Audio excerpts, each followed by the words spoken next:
Bonjour Rav Twitou. Shalom, Je ouvracha. vous dérange un petit instant parce que tout le monde nous demande quel est l'avis du Rav Twitou au sujet du rappeur afro-américain qui perd tout à cause de ses propos antisémites.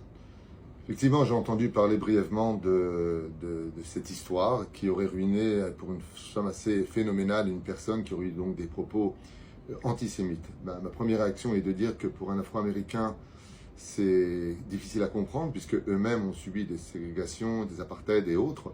Donc c'est dommage, c'est vraiment dommage d'entendre ce genre de choses, surtout de nos jours. Maintenant, sur l'éthique morale, il y a un très très beau verset chez nous dans la Torah qui dit Vaishman Yeshurun Vaivrat.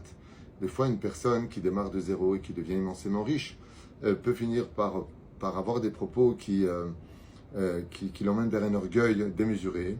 Et du ciel, eh bien, Dieu utilisera les moyens qu'il faut, les personnes qu'il faut pour lui rappeler que Dieu rend riche ou Dieu rend pauvre. Après, il utilisera les uns et les autres. Par contre, la seule chose que je trouve dommage au niveau des médias, c'est que n'ayant pas réellement tous les tenants et aboutissants de cette histoire, c'est, de ce que j'ai entendu en tout cas et du témoignage qu'on m'a apporté parce que tout le monde en parle, c'est le fait que les Juifs lui auraient coupé tout de suite les vivres, qu'il aurait coupé ses moyens et autres. Alors je ne sais pas si c'est vrai ou faux, mais ce que je sais, c'est ce que nous enseignent nos Chachamim. Nous, le peuple d'Israël, jusqu'à ce que la Géoula ne se dévoile, devons vivre avec humilité et éviter de trop ébruiter ce genre de choses qui pourraient attirer, d'une certaine façon, attisser la haine des autres, puisqu'il aurait été bloqué partout, jusqu'à même sa poupée de cire, je crois, en Angleterre, pour avoir dit de toute façon Adidas sans moi ou Nike, je ne sais pas qui c'est exactement, n'est rien.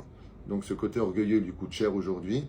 Et ce qui me dérange un peu, c'est le côté médiatique où les Juifs se vengent, les Juifs lui coupent les moyens. Et cela voudrait dire d'une certaine façon que les Juifs possèdent le monde, les Juifs ont tous les moyens, ce qui n'est pas forcément une bonne publicité pour nous dans une période aussi difficile que la nôtre, avec un antisémite qui monte très fort.